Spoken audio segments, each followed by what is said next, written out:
Bienvenidos a Activando Endorfinas. Recuerda que, si conoces a alguien que se siente identificado con este podcast, no la pienses y rótalo. Que esto se trata de encontrar una buena relación entre ustedes, yo, lo que pensamos y lo que sentimos.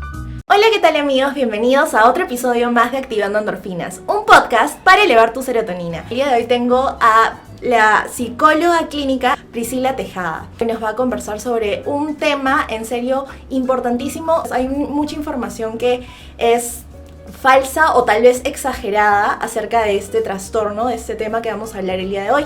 Y para eso ella nos va a deslindar todas las preguntas que hemos preparado. Vamos a hablar sobre el trastorno límite de la personalidad, o también conocido como borderline. Así es. Hola Priscila, ¿cómo estás? Mucho gusto. Mucho gusto, Paola. Para empezar, quiero que nos cuentes, por favor, de qué se trata esto del TLP, ¿no? Trastorno límite de la personalidad. ¿Qué es? Bueno, es un trastorno que abarca bastantes áreas de la personalidad y su principal característica es que implica un gran sufrimiento para la persona que lo padece y para las personas que conviven, que están cerca de la persona con esta enfermedad. Comprendo. Y normalmente, ¿cuáles son los síntomas que uno puede notar a la vista o con facilidad? Por ejemplo, si eres un familiar, ¿no? Entonces yo estoy viendo a mi hermano, puede ser, o normalmente, porque esto pasa en la edad adulta temprana, ¿no?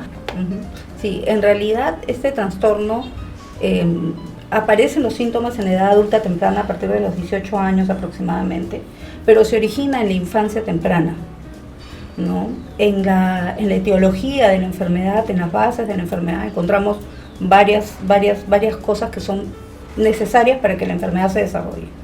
Una es la disposición genética, que la parte biológica siempre está en todas las enfermedades. Sí. Y la otra es que han sufrido historia de abuso, de humillación, de descuido por parte de sus cuidadores en la infancia temprana. Entonces estas personas, también se da en personas que sufren de, por ejemplo, TDAH, ¿no? Claro. Pero que no ha sido tratado, porque obviamente si nunca fueron cuidados en otro sentido, menos iban a ser cuidados en la parte del trastorno de déficit de atención, por ejemplo, ¿no? Como un inicio, como una génesis de este problema. Entonces, por lo que voy entendiendo, esto también tiene relación a las vivencias que uno pasa cuando es pequeño, ¿no? Esto también se puede vincular con el tema del abandono o el rechazo que recibes a temprana edad. Claro, de hecho, uno de los principales síntomas que presenta la persona cuando ya el trastorno de personalidad está en la persona, cuando ya puede ser diagnosticado, cuando muestra ya la sintomatología, es el miedo al abandono, ya sea verdadero o sea fantaseado. Un ejemplo, dos, por ejemplo, para hacerlo un poco más sencillo, ¿no? Dos amigas, una con trastorno borderline de personalidad y la otra no. Una de ellas siempre andan juntas, ¿no? Entonces una de ellas tiene un enamorado y comienza a salir con el enamorado. Entonces la otra persona no solo se va a sentir un poco sola, como podría ser en un caso de dos personas que no tienen ningún problema. No, la otra persona, la persona con borderline, lo va a sentir como un abandono real, que la remite inmediatamente al abandono que sufrió cuando era pequeña. Entonces el sufrimiento es intenso. Es como si estuviera ella pensando que esta amiga prefiere mucho más la compañía de la otra persona que la de ella, entonces se siente de una forma minimizada o como si no fuese suficiente, mejor dicho, ¿no? Totalmente desvalorizada, pero con sentimientos muy, muy intensos.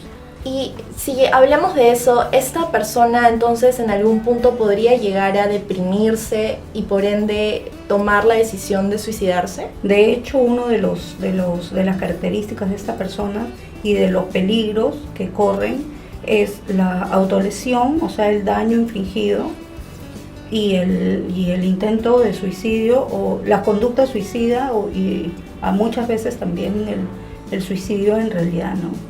Wow, comprendo. Entonces, yo quiero saber si es que ¿Es posible la prevención en pacientes con TLP? La mejor forma sería la intervención temprana, antes de la adolescencia. Antes de la adolescencia. Antes de la adolescencia. Después de la adolescencia complica muchísimo a la persona que tiene ya el camino trazado, como si ya lo tuviera el camino trazado. Es como que, es porque en la adolescencia todos estos factores ambientales que tú decías se intensifican más, ¿no? Así es, y además que las personas con borderline no solamente es que sientan más intensamente que los demás, también hay otros síntomas, ¿no? Como por ejemplo la búsqueda incesante de sustancias de tipo drogas, claro, alcohol, borracheras terribles, mucho descuido al manejar, si es que manejan carro, sexualidad promiscua, y bueno, y las conductas de autodaño y autolesión, ¿no? Y esto empieza a notarse desde la adolescencia. A partir de los 16, 17 años, ya por lo general cuando al momento de ir terminando el colegio y hacia los 18 años los síntomas se intensifican, y al llegar a los 18 años ya explota la situación, ¿no? Se da de una manera mucho más obvia. En ese caso, entonces, si es que nosotros tenemos noción de que alguna de nuestras personas cercanas está pasando por un tema en donde se empieza a autolesionar, es como una probabilidad de que pueda llegar a tener borderline. Hay una gran probabilidad, ¿no? Claro, entonces en ese caso lo que podríamos hacer es contar con la ayuda de algún especialista, ¿verdad? Es indispensable además un buen diagnóstico. Quienes pueden ayudar mucho con esto es la comunidad educativa.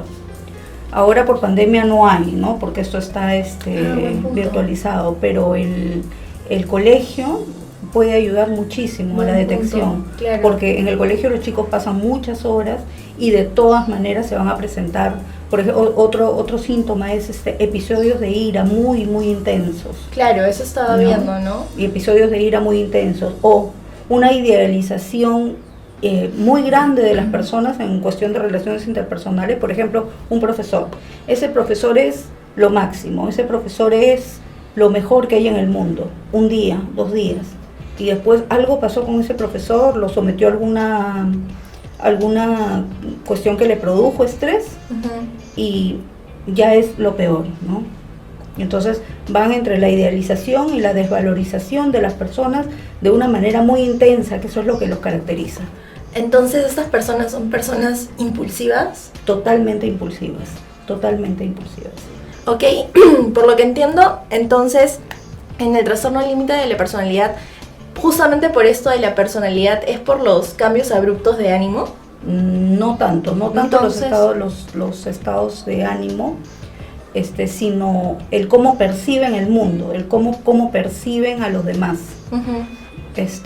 Si hoy día te considero a ti una persona, una diosa, y mañana te considero una persona que no vale nada, voy a sufrir muchísimo y te voy a hacer sufrir a ti también, porque mis acciones van a ir en función a lo que estoy sintiendo. Wow, qué fuerte es todo esto que me estás contando. Entonces, en ese caso, ya para nosotros que somos adultos jóvenes, y bueno, por ejemplo yo que ya sí conozco a algunas personas que ya tienen su diagnóstico del TLP, ¿cómo es que nosotros, con nuestras posibilidades como cualquier ser humano que no necesariamente tiene la información a la mano, cómo es que nosotros debemos entender y tratar a las personas que tienen TLP?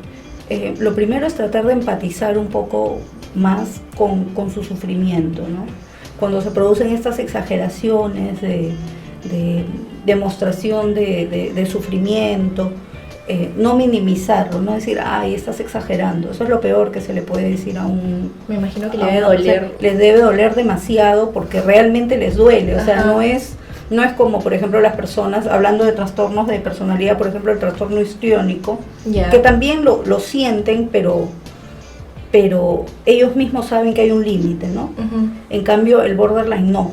Ellos se desestabilizan totalmente por una pequeña cosita, por un pequeño comentario.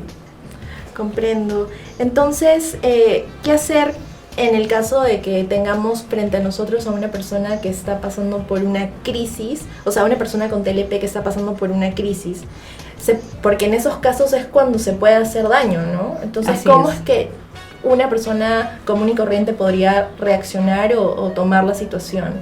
Bueno, si la persona tiene familia, lo primero es contactar a la familia y hacerle saber que están pasando por una crisis, que ha amenazado, por ejemplo, con suicidarse, porque a eso llevan las crisis.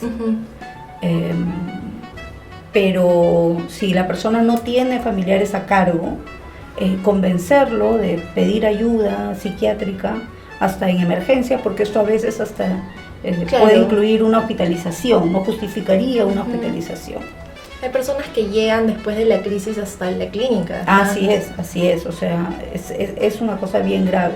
Y en esas situaciones, por ejemplo, en donde está pasando por una crisis, ¿existe la posibilidad de que la persona con TLP, así como se hace daño a sí misma, puede llegar a hacerle daño a la otra persona? O sea, si la crisis va en torno a una discusión, a algo que le produjo mucha ira, sí, porque sus explosiones de ira son gigantes.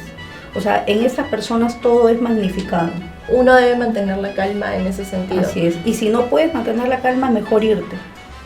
Mejor es dejarlos solos. Mejor es dejarlos porque si tú piensas que te puede hacer daño, no vas para comenzar pones en riesgo tu vida, tu integridad, y tampoco vas a poder ayudar a esa persona. Entonces, en caso de ver que la ira se está descontrolando, es irse, alejarse y, por otro lado, buscar ayuda para que alguien vaya a sostener a esa persona. Comprendo.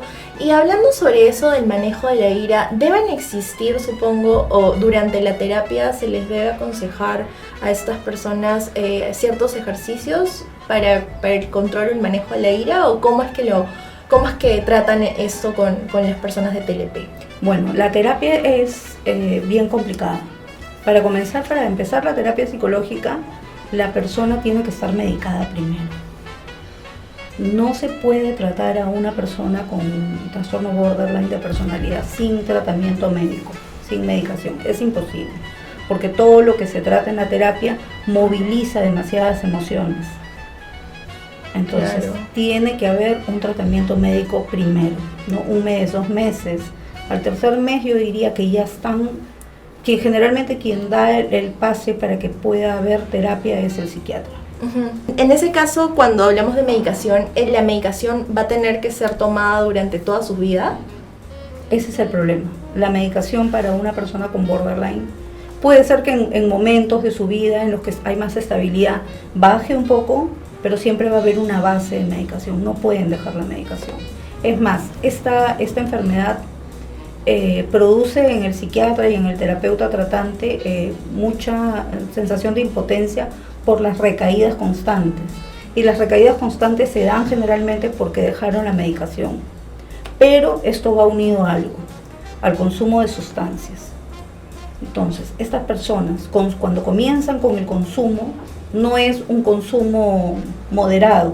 Como en ellos todo es intenso, es un consumo intenso de todo lo que puede dársele en el ambiente, ¿no? Licor, marihuana, cocaína, etc. O sea, todo lo que... Todo desmesurado, todo, ¿no?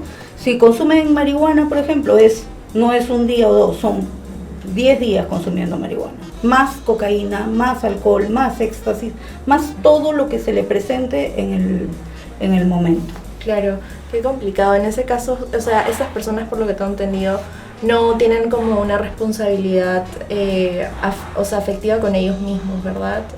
No existe eso. En ese caso vendrían a ser personas dependientes, o sea, si es que, por lo que tengo entendido o me estás explicando, esta enfermedad es ya para toda tu vida, ¿no? Es para toda la vida. Entonces, ¿se convierten en seres dependientes a la familia, a la pareja? ¿Cómo es? A ver, es que hay dos, como decir, por ponerlo como 2 grados, ¿no? El trastorno límite de personalidad y hay otro que es el trastorno límite de personalidad grave. Ok.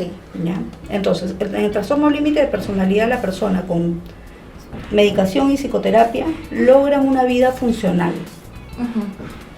El otro trastorno del límite de personalidad, el agravado, es mucho más difícil de tratar, y en ese caso lo que se tiene que hacer es, de todas maneras, bueno, igual en ambos casos la medicación y las terapias son dirigidas en primer lugar al comienzo, los 2 o 3 primeros meses de psicoterapia, es solamente apoyo psicológico, comprender, empatizar, estar con la persona, y luego, inmediatamente después, es tratar el tema del consumo de las drogas o el del alcohol, porque eso va a hacer, si ellos entran en un momento de que están consumiendo un mes de todo, van a dejar la medicación. Claro. Y va a venir una recaída de todas maneras. Comprendo. Entonces, por eso es que ese juego de las recaídas tiene mucho que ver con el tema del consumo de sustancias, como mencionaba. Así es. Claro, está bien. Entonces, ahora que nos estás explicando todo lo que engloba más o menos la enfermedad, ¿podrías decirnos cuáles son los conceptos erróneos que rodean normalmente el TLP? Porque la mayoría de personas que nosotros escuchamos, es borderline, ya es como pensar en el sentido de que es una persona que se va a los extremos, ¿no? Uh-huh. Entonces, o está muy feliz o está muy triste, y puede llegar el tema de, como mencionábamos, se va a suicidar, ¿no? O es una persona extremadamente violenta. ¿Podrías, por favor, decirnos más o menos cuáles son esos conceptos erróneos que la sociedad más o menos nos ha dado? Por lo general se confunde mucho, lo que primero se me ocurre en este sentido es, la sociedad confunde mucho al borderline con el bipolar.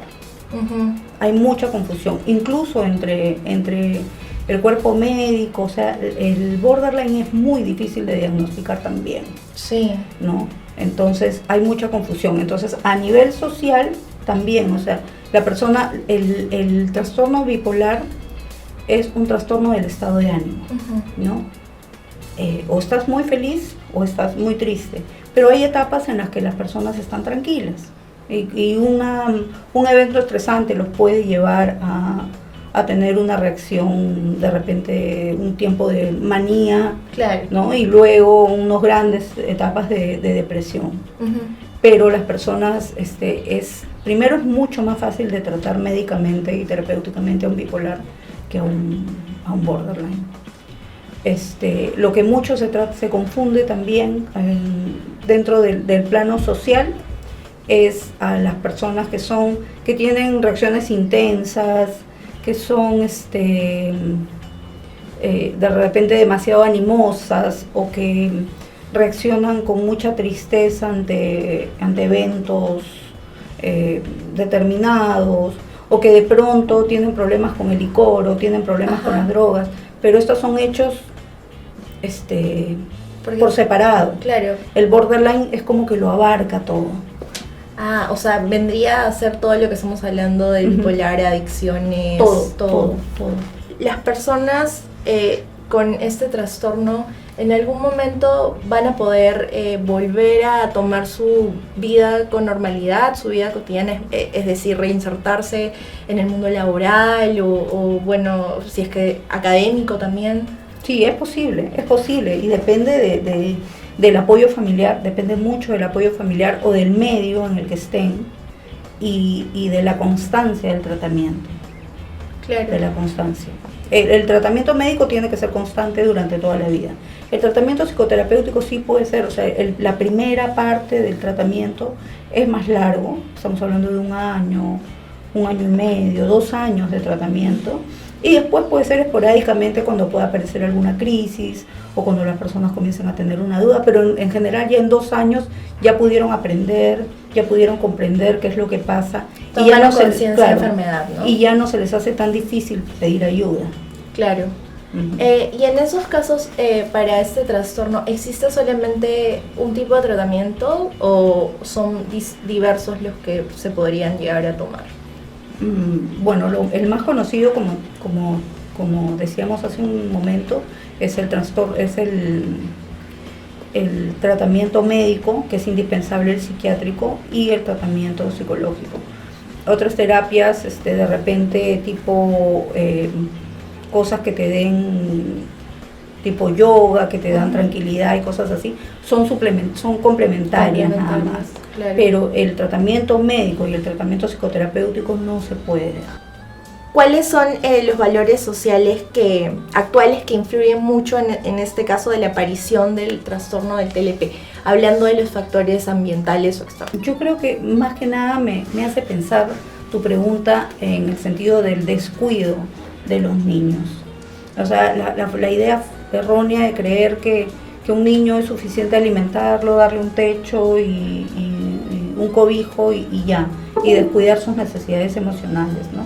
O decir, es así porque es niño, y no ir más allá, y no escuchar además a las personas que están alrededor, como que a los profesores, a los mismos papás de los amiguitos, ¿no? Eso me parece que es lo que más ayudaría a evitar este tipo de tragedia, porque realmente tener una enfermedad de este tipo es una tragedia para un ser humano. En ese caso, como podríamos salvaguardar la situación sería, ahora también hay que ir más a fondo en el caso de por qué es que los pequeños están pasando por ciertos problemas, por ejemplo, al momento de relacionarse, al momento de estudiar. Lo que yo podría dar como conclusión o recomendación de todo lo que me has estado explicando el día de hoy es que esto se tome desde prevención en la edad temprana. O sea, ya no estamos hablando de solamente acercarnos a un especialista médico siendo un mayor de edad o adolescente, que es lo que normalmente sucede, ¿no? Recién cuando ya tenemos el diagnóstico, o es más, todavía no, pero pasamos una crisis fuerte es donde nos acercamos. En este caso, lo que podríamos recomendar es veámoslo desde el momento en el que los niños están desarrollando o están encontrando su personalidad, ¿no? Están formando su personalidad. ¿Es así? ¿Cuáles son las recomendaciones que tú le darías, por ejemplo, a nosotros, que ya somos adultos y tal vez tenemos relación con algunas personas que lo tienen, como también a los otros adultos que también son de nuestra edad más o menos, pero que ya están empezando a tener su vida familiar, ¿no? Ya están empezando a tener hijos? Lo que primero se me viene a la mente es, los niños deben vivir con los padres, no con otro tipo de cuidadores. No, deben vivir con los padres. Una cosa es que uno tenga que trabajar y deje a su niño con los abuelos mientras que uno trabaja, y otra cosa es que vivan separados. Un niño debe vivir con su papá y su mamá dentro de lo posible, o con su mamá, pero debe tener su espacio propio, debe vivir en su propia casa, debe tener el cuidado necesario. Los padres, así sean muy jóvenes, tienen que entender que un niño no puede vivir en un ambiente por ejemplo, de tomar demasiado. No digo que en la casa no debe haber un brindis o una cosa, pero borracheras interminables, fiestas con amigos que duran y duran y duran, no. Claro, porque si tú como niño, suponte que tienes 4 o 5 años, ves a tu papá, a tu mamá totalmente ebrios, ¿quién te cuida? ¿Quién está ahí para cuidarte? Y no solamente es una fantasía que puede tener el niño, sino es una realidad. Porque si tú estás borracho, tu pareja está borracha, y ese niño está a merced de todas las otras personas que pueden estar ahí, ¿no? Otra cosa son las reacciones de una persona cuando está borracha. Puede ser que en estado de ebriedad se vuelvan iracundos, hayan discusiones entre la pareja. A veces hay más violencia, ¿no? Así es. Claro. Y eso también recae en el Totalmente, niño. totalmente. El más afectado es el niño. Y bueno, y para las recomendaciones en este caso, para las personas que ya son, o sea, como nosotros, pero independientemente a los niños, ya está siendo o no un paciente que padece de TLP, ¿cuáles son las mejores recomendaciones de forma saludable como un especialista que nosotros deberíamos tomar para que no, o sea, en la medida de lo posible no existan estos cambios abruptos de sentimientos, de emociones que puedan llevarnos a las crisis, ¿no? ¿Qué es lo que podríamos hacer? ¿Cómo podríamos manejar? Claro, lo que podríamos hacer es, tener en mente, como en el cuadro que está en la pared, que no se puede dejar los medicamentos y no se puede dejar la terapia. Y como una ayuda muy efectiva es a una persona cercana, tenerla como de de muleta, de bastón. Entonces decirle, por favor, cuando yo esté entrando en crisis, ayúdame, llévame a la terapia. Si ves que estoy dejando la terapia, por favor, acompáñame. O por favor, habla con este familiar. Pedir un poco de ayuda, porque cuando ya se desata la crisis, uno solo no puede. Bueno, entonces Priscila, ya para cerrar el episodio de hoy día, con mucho gusto me encantaría que nos dejes alguna reflexión, algún mensaje de lo que tú como especialista has podido ver en estos casos, porque sé que tratas a pacientes con este trastorno. Entonces, ¿qué mensaje nos podrías dejar a nosotros que somos más o menos estamos dentro de la población de esos casos, ¿no? O que están entrando en esos casos, o que ya tienen el trastorno y aún no han tomado conciencia de enfermedad o se han tratado antes? Yo les diría que hay maneras de ayudarlos, que no está todo perdido, que no es una condena que tenga que terminar en el suicidio, y que los profesionales estamos para ellos, y para ayudar también a las familias, para ayudar a que comprendan y que los ayuden. Es como un mensaje de esperanza en realidad, y eso es lo que normalmente siempre tratamos de dejarles episodio tras episodio, pues nosotros también comprendemos que no necesariamente la vida va a estar lineal para ninguno de nosotros, ¿no? Tanto sí como existen esos momentos malos, eventualmente va a haber un momento en el que vamos a volver a salir, a renacer de las cenizas, y como se dice, y mantenernos, ¿no? Y seguir en pie a esta lucha que bueno, nosotros el día de hoy, bueno, estoy entendiendo y estoy empatizando con todas las personas que tienen TLP, pues no tenía la información de que había sido tan grave como hoy día Priscila nos ha estado contando. Y bueno, nada, saben que pueden seguir escribiéndonos si es que necesitan también pertenecer al grupo de apoyo que tenemos en WhatsApp, para que ahí nos comenten, nos cuenten si no tienen a ese bastón que hoy día nos han recomendado que tengamos, que es importante que mantengamos cuando estamos pasando por alguna dificultad como esta. Pueden escribirnos también por ahí. Y bueno, Priscila, no sé si quieres decirnos algo más, dejarnos algún tipo de información extra, o eso es todo. Bueno, alguna información extra que justo estaba pensando que creo que había omitido es en el momento que dije que los niños deben vivir con los padres y no con otro tipo de personas. También puede ser que vivan con otras personas, pero si estas personas son saludables, ¿no? Eso es importante, que el cuidador sea saludable.